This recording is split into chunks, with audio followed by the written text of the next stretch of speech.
তাহলে আমরা সেকেন্ড সলিউশনে চলে আসি।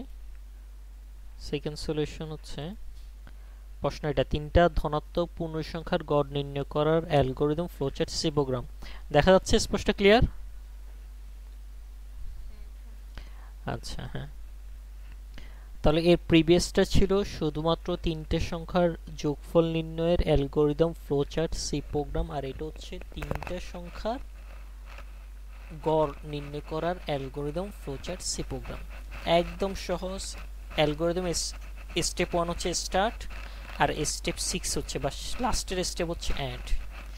দুইটা ইনপুট এ বি সি, ওকে। আর এখানে দুইটা সূত্র, সাম এ প্লাস বি প্লাস সি, যোগফল বের করতে হবে। এরপর এভারেজ, হ্যাঁ বলো। হ্যাঁ স্টেপ, হ্যাঁ হ্যাঁ হ্যাঁ, স্টেপ 3 4 না করে তুমি সরাসরি এই ক্ষেত্রে এভারেজ লিখে a plus B plus C divided 3 লিখে দিতে পারো। হ্যাঁ তোমারটা হয়েছে। তাহলে স্টেপ 3 পরে 4 এর 3 এবং 4 এর পরে ওটা করতে পারো। প্রিন্টের ক্ষেত্রে তুমি এভারেজকে যেটা দ্বারা প্রিন্ট দেখাবা আউটপুট সেটাই সবসময় দেখাবা। প্রিন্ট এভারেজ দেখাতে পারো অথবা এক্স দেখাতে পারো, ঠিক আছে? আর অ্যালগরিদম যেভাবে করবা ফ্লোচার্টও ঠিক একইভাবে করবা। ফ্লোচার্টের সিম্বল আয়ত ডিম্বাকৃতি বা যেটাকে হাইপারবোলা বা যাই বলি, স্টার্ট হবে সেই সিম্বল, এন্ড হবে সেই সিম্বল, দুইটা ইনপুটে হবে রম্বসাকৃতি, আর প্রসেস হবে আয়তক্ষেত্র, ঠিক আছে, রেক্টেঙ্গেল। হ্যাঁ তোমারটা ঠিক হবে, হ্যাঁ তোমারটা ঠিক হবে। তুমি এই প্রসেসও করতে পারো, ওইটাও করতে পারো। অর্থাৎ স্টেপ 3 4 এই দুইটাকে একটা স্টেপে নিয়ে আসতে পারো, এই দুইটাকে একটা স্টেপে নিয়ে আসতে পারো। হ্যাঁ, তাহলে অ্যালগরিদম গেল, ফ্লোচার্ট গেল, খুবই সিম্পল। আমরা এখন সি প্রোগ্রামটা নিয়ে একটু কথা বলি। হ্যাঁ,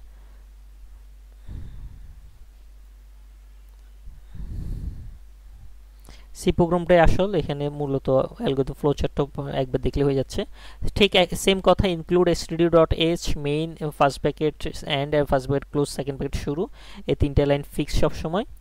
এই ক্ষেত্রে খেয়াল করো ফ্লোট, FLOAT ফ্লোট। হ্যাঁ, এই ক্ষেত্রে আমরা এর আগের ক্ষেত্রে কি ইউজ করছিলাম? INT ইউজ করছিলাম। এখন এই ক্ষেত্রে কি হবে? ফ্লোট ইউজ করছে। ইনপুট ইউজ করলে হবে, ফ্লোট ইউজ করলেও হবে, একই কথা, ঠিক আছে? INT ইউজ করতে পারো। আর এই ইনপুট লেখার পরে, INT লেখার পরে ইনপুট তিনোটা লিখতে হয় ABC, কমা দিয়ে কি লিখতে হয়? যার আউটপুট বের করবে সেটা লিখতে হয়, ঠিক আছে? হবে সাম, হ্যাঁ এভারেজ লিখলে হবে, যে আউটপুটটা বের করবে সেটা এখানে লিখবো, ঠিক আছে? ওকে, এভারেজ লিখলে হবে। তবে খেয়াল করো, দেখো লাস্টে সেমিকলন মাস দিতে হবে। এরপর আমরা এই লাইন তো বাদ দিচ্ছি। প্রিন্ট এফ, তুমি সরাসরি কোথায় চলে আসবে? স্ক্যান এফে চলে আসবা। তাহলে এই ক্ষেত্রে তিনটা পূর্ণ সংখ্যা বলছে না, তুমি এক্ষেত্রে এফ, যেহেতু ওরা ফ্লোট ইউজ করছে সেই জন্য তারা এফ ইউজ করছে, তুমি সরাসরি এখানে ডেসিমেল ইউজ করতে পারো। কি ইউজ করতে পারো? ডি। যেহেতু আমাদের সংখ্যা তিনোটা কি পূর্ণ সংখ্যা, ডেসিমেল সংখ্যা ইউজ করতে পারো। স্পেসিফায়ার ডি, কমা দিয়ে ইনপুট তিনোটা ঠিক আগের মতো। আর এই দুইটার ক্ষেত্রে তোমরা সরাসরি কি লিখতে পারবে? এভারেজ লিখতে পারবে। এভারেজ ইকুয়াল দিয়ে a plus B plus C divided দিবা না, সরাসরি স্ল্যাশ দিবা। এরকম দিবা, কি দিবা? স্ল্যাশ দিবা। স্ল্যাশ কত? 3। তবে একটা জিনিস খেয়াল করো, যদি ABC লেখা, এখানে ফার্স্ট ব্র্যাকেটের ভিতরে এই দুটোকে ক্লোজ করতে হবে। a plus B plus C দুই পাশে দুইটা ফার্স্ট ব্র্যাকেট দিয়ে ক্লোজ করে দিতে হবে। ডিভাইডেড কি হবে? 3 হবে বা স্ল্যাশ 3 হবে। এরপর আমার আউটপুট কি বের করতেছি? Print F. তুমি কম্পিউটারকে বুঝিয়ে দিচ্ছ আমার আউটপুট আপনি এভাবে দেখাবেন। প্রিন্ট হবে আউটপুটটা কি রকম? এভারেজ ইকুয়াল, এখানটা খেতে একটা নতুন জিনিস শেখানো হচ্ছে। এখানে কি শেখানো হচ্ছে? নতুন জিনিস শেখানো হচ্ছে। নতুন জিনিসটা হচ্ছে এখানে একটা আনসার দিছে, খেয়াল করো, 15.67 না? এই আনসারটা প্রশ্নে আমি বলে দিছি, আমার আনসারটা এইভাবে দেখাও, 0.2f।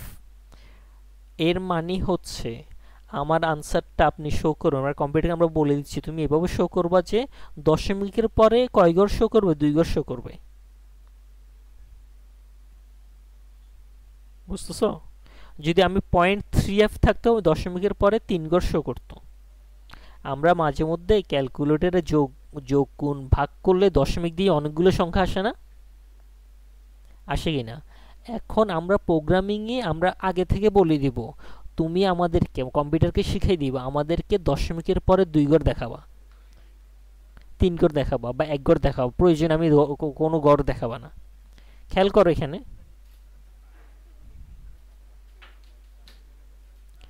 পার্সেন্ট ডি দিলে পূর্ণ সংখ্যা আসবে,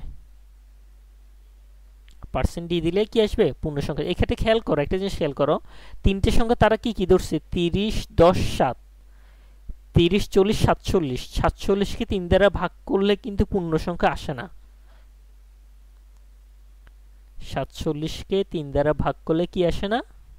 পূর্ণ সংখ্যা আসে না। তাহলে এই ধরনের ভাগের ক্ষেত্রে, যোগের ক্ষেত্রে না পূর্ণ সংখ্যা আসতেছে, হ্যাঁ, ভাগের ক্ষেত্রে তো পূর্ণ সংখ্যা নাও আসতে পারে। ম্যাক্সিমাম ক্ষেত্রে এভাবে ভাগ হলে পূর্ণ সংখ্যা আসবে না, সেক্ষেত্রে দশমিকের পরে 1 ঘর বা 2 ঘর বা 3 ঘর আসতে পারে। সেজন্য প্রশ্নে আগে থেকে বলে দিব যে আমার দশমিকের পরে 2 ঘর দেখাবা, যদি দশমিকের পরে 2 ঘর দেখাবা। বুঝা যাচ্ছে? আর এই ক্ষেত্রে যখন ভাগের ফর্মুলা আসে, গড় বের করতে গেলে তো ভাগ করতে, আর ভাগের ক্ষেত্রে দেখা যায় কি পূর্ণ সংখ্যা হয় না।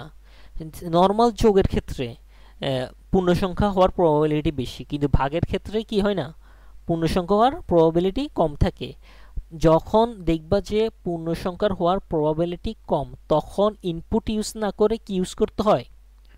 ফ্লোট ইউজ করে, FLOAT, এটা ইউজ করতে হয়। এই জন্যই তারা কি ইউজ করছে? ইনপুট ইউজ না করে এটা ইউজ করছে। ওকে, তাহলে এখানে দশমিকের পরে পার্সেন্টেজ স্পেসিফায়ার দশমিক 2f, 2d হয় না কখনো। দশমিকের পরে দুটো পূর্ণ সংখ্যা, এটা তো হয় না, হয় নাকি? ঠিক আছে, সেই জন্য এই ম্যাথের এই প্রোগ্রামের ক্ষেত্রে তোমরা কি ইউজ করবে? ইনপুট ইউজ না করে ফ্লোট ইউজ করবা। বুঝা যাচ্ছে? ফ্লোট মানে হচ্ছে একদম সিম্পল ভাবে, যে একদম সহজভাবে যখন চিন্তা করো, যখন এই ধরনের দশমিকের ব্যাপারগুলো আসে, যখন এই ধরনের কি আসে দশমিকের ব্যাপারগুলো আসে, তখন ফ্লোট ইউজ করতে হয় প্রোগ্রামিং এর ক্ষেত্রে।